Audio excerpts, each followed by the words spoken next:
Selamat pagi anak-anak di seluruh Indonesia. Apa kabar kalian semuanya?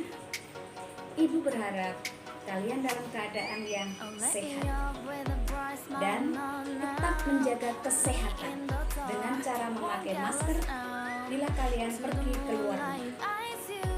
Ingat, harus tetap sehat. Anak-anak, hari ini kita masih pembelajaran secara online atau daring. Tetapi kita harus tetap semangat dan tidak boleh berputus asa. Kita harus tetap cerdas.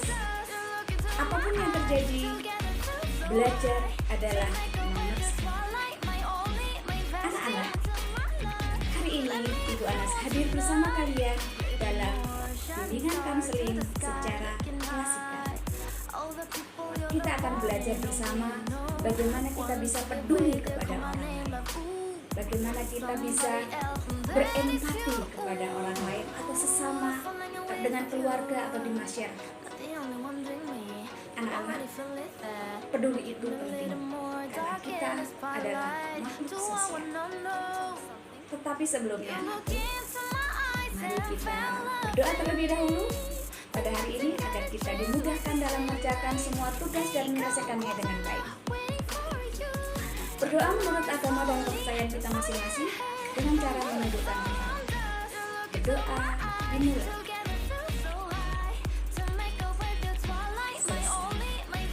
Anak-anak, tetap semangat dan riang gembira. Tetap oke dalam belajar. Bimbingan konseling oke dan mantap. Yuk, belajar bersama.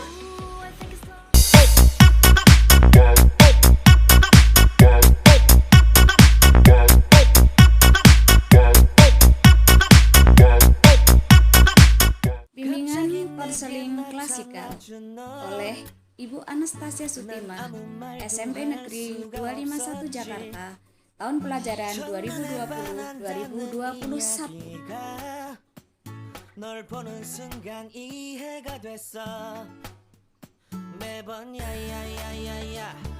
Tema layanan pada kali ini adalah belajar berempati dengan orang lain.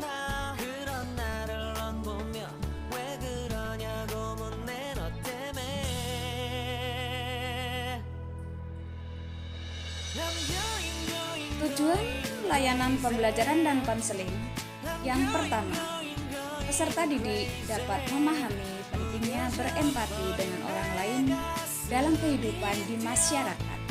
Yang kedua, peserta didik dapat menerapkan berempati dengan orang lain dalam kehidupan di keluarga, sekolah, dan masyarakat.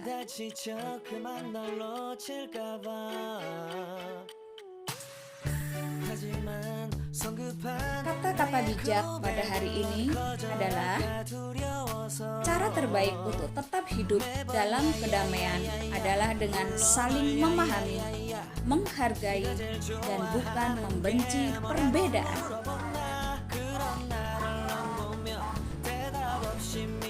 Artinya, kalian diharapkan untuk dapat memahami dan menghargai setiap perbedaan yang ada. Jangan membenci dengan perbedaan, tetapi hargailah dan peduli. Kalau semua itu sudah kita lakukan, akan ada kedamaian di dalam diri kita dan menikmati hidup yang indah.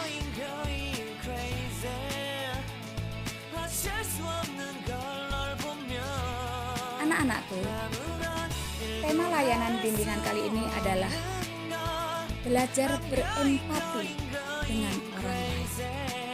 Tahukah kamu apa yang dimaksud dengan empati? Mari kita belajar bersama-sama. Empati adalah kemampuan seseorang dalam memahami perasaan dan pikiran orang lain.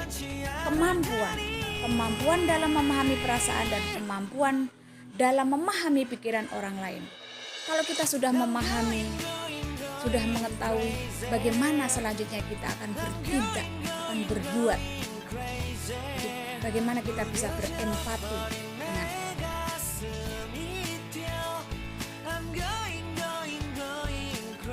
anak-anak. Ibu guru akan mengajak kalian untuk melihat video yang bagus. Mari kita lihat bersama-sama.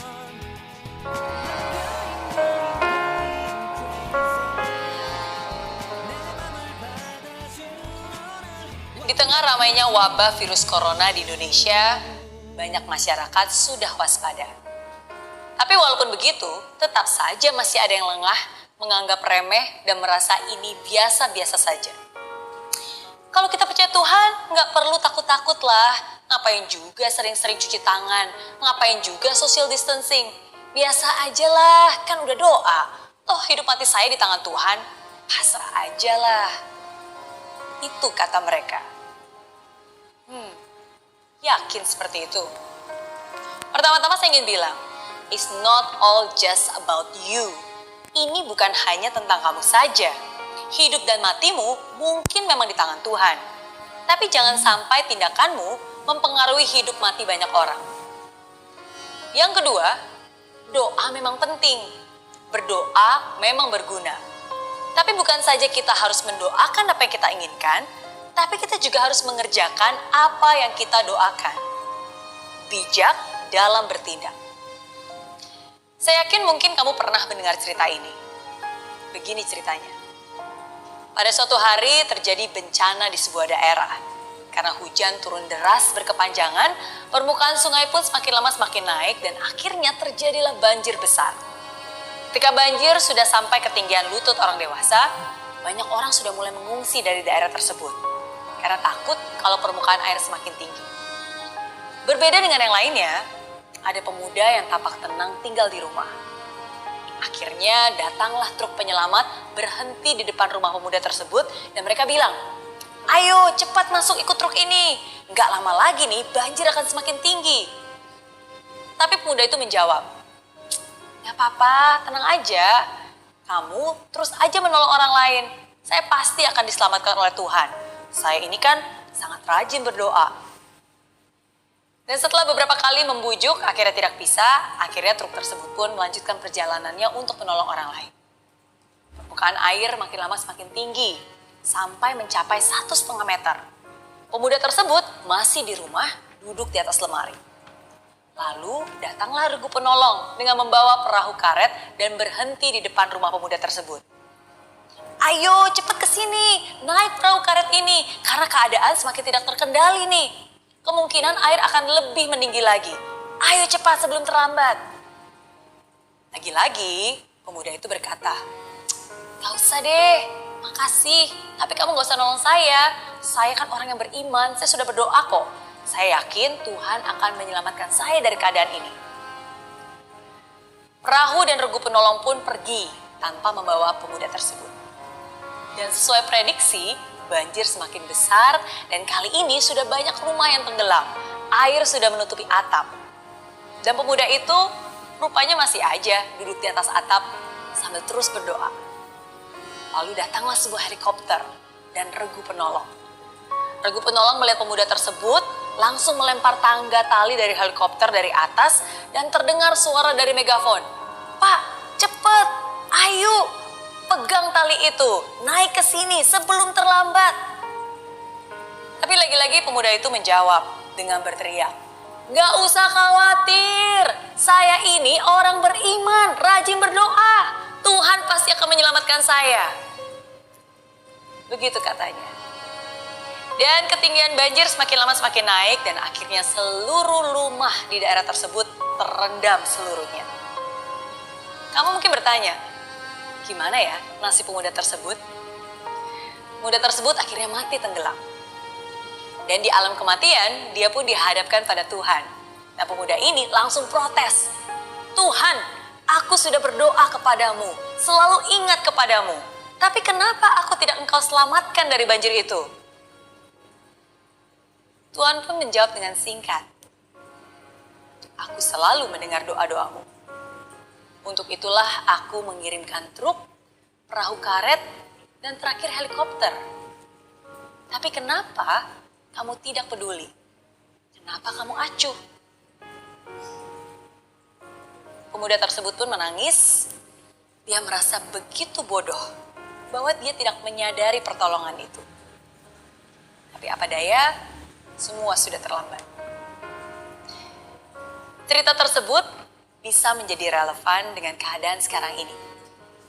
Kadang, sampai saat ini nih, masih saja ada beberapa orang yang acuh dan tidak peduli dan menganggap remeh. Cuci tangan dong, atau setidaknya pakai hand sanitizer lah. Nggak perlu, kan ada Tuhan. Percaya aja lah hidup mati di tangan Tuhan. Ketika ada teman bilang, jangan salaman dulu.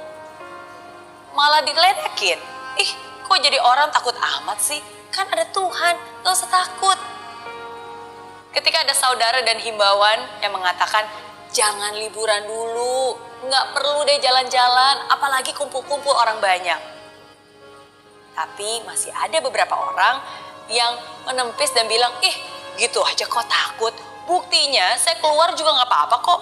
Justru nih sekarang mumpung semua tiket hotel murah, enaknya jalan-jalan, mumpung masih muda, sehat pula. Nggak apa-apa lah, ngapain juga takut. Kan ada Tuhan yang menjaga. Doa saya kuat kok, kamu aja kali yang imannya kurang kuat nih. Dan akhirnya begitu dia kena virus corona, baru dia protes. Tuhan, kenapa engkau tidak melindungi aku? Kenapa engkau tidak menjawab doaku? Siapa bilang Tuhan tidak menjawab? Mungkin Tuhan sudah memberikan pertolongan lewat teman-teman yang mengingatkan, lewat informasi, lewat pengetahuan yang dibagikan. Jadi di saat-saat seperti ini, jangan jadi orang acuh dan cuek. Jadilah orang yang bijak. Dan sikap bijak kita itulah yang nantinya bukan hanya bisa menyelamatkan nyawa kita, tapi juga nyawa orang-orang yang ada di sekitar kita. Be considerate, be responsible. Hargai juga orang-orang luar biasa yang memang harus tetap bekerja demi kelangsungan hidup kita. Orang-orang luar biasa yang sekarang juga berjuang memerangi corona di garis depan. Para dokter dan tenaga medis yang bekerja pagi, siang, dan malam. Jangan menambah beban mereka dengan sikap sembrono kita. Ini bukan hanya tanggung jawab mereka saja, ini tanggung jawab kita semua. Let's hope for the best, but let's prepare for the worst. Nah, anak-anak, kita sudah saksikan bersama video pada pagi hari ini, bagaimana kita bijak dalam bertindak. Ibu Ana sengaja memutarkan video kali ini yang berhubungan dengan masa di mana bangsa Indonesia saat ini sedang terkena musibah pandemi corona. Dari pandemi corona yang ada sekarang ini, banyak dampak-dampak yang ada di lingkungan kita, yang menimpa saudara-saudara kita, yang menimpa keluarga kita, ataupun menimpa siapa saja, seluruh umat yang ada di Indonesia. Melihat hal itu semua, bagaimana kita bisa bertindak, bagaimana kita bisa berempati, dan bagaimana kita bisa peduli kepada mereka semua.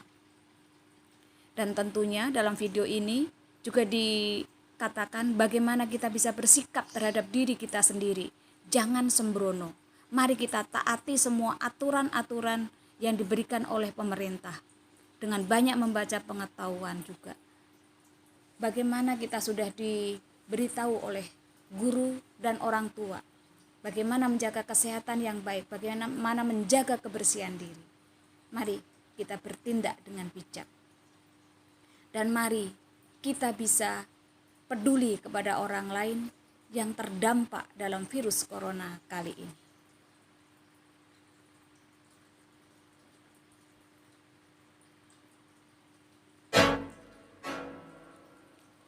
Nah, anak-anak, berkaitan dengan materi layanan pada pagi hari ini, bagaimana kita berempati kepada orang lain, ya, belajar berempati kepada orang lain. Tentu kita tidak tahu, ataupun tentu kita bertanya, bagaimana caranya kita berempati kepada orang lain. Mari kita lihat bersama-sama. Pertama, jadilah pendengar yang aktif. Lalu, Belajarlah untuk tidak berprasangka buruk ketika temanmu bercerita. Mungkin temanmu akan bercerita bahwa keluarganya sedang terkena virus corona ataupun yang lainnya. Tapi mari kita belajar mendengarkan dengan baik. Dan yang ketiga, tumbuhkan rasa ingin tahu penyebab suatu kejadian yang ada, suatu kejadian yang menimpa. Kita lihat, kita cermati. Dan yang keempat, coba bayangkan dirimu berada di posisi orang lain. Kita membayangkan diri kita berada dalam posisi kepada teman kita yang sedang bercerita. Kita bayangkan diri kita saat ini seandainya kita yang terkena musibah atau keluarga kita yang terkena dampaknya. Dan yang terakhir, ungkapkan perasaan atau pendapat kepada temanmu. Ungkapkan perasaanmu. Kemudian bagaimana, apa yang akan kamu lakukan. Mari kita belajar bersama berempati. Nah anak-anakku, ini tadi adalah cara-cara bagaimana kita berempati kepada orang lain, dan kita juga sudah tahu apa itu empati. Kita juga sudah melihat video-video tayangan yang Ibu Anas berikan hari ini. Kita bisa berpikir bersama apa yang akan kita lakukan langkah selanjutnya. Selanjutnya Ibu Anas akan berikan tugas kepada kalian. Tugas yang pertama, setelah melihat tayangan video dalam masa pandemi sekarang ini, apa yang kamu lakukan untuk menjaga diri? Tadi kalian sudah melihat tayangan videonya, ya. Bagaimana kamu bisa menjaga diri di saat-saat seperti sekarang ini, terutama di masa pandemi. Kemudian yang kedua, bagaimana caranya kita berempati kepada orang lain?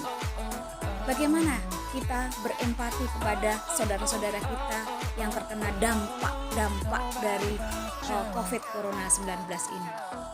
Dan yang ketiga, dampak dari Corona sangat banyak. Apa yang bisa kamu lakukan untuk meringankan beban mereka? Bukan meninggalkan ya, tetapi untuk meringankan beban mereka. Tindakan yang konkret, berikan contohnya. Nah anak-anak, nanti tugas ini kalian boleh tulis di buku tulis, kemudian kalian foto dan kirimkan ke Ibu Anas. Dan ingat ya, kita harus bijak dalam bertindak, dan ingat kedamaian di dalam hati kita. Berbuatlah kalian apa yang kamu bisa lakukan. Oke anak-anakku semuanya, pagi itu indah, pagi itu cerah seperti bunga-bunga yang bermekaran. Selamat mengerjakan, ya. Mari peduli pada sesama kita. Oke anak-anak, kita jumpa lagi di pertemuan selanjutnya. Dah.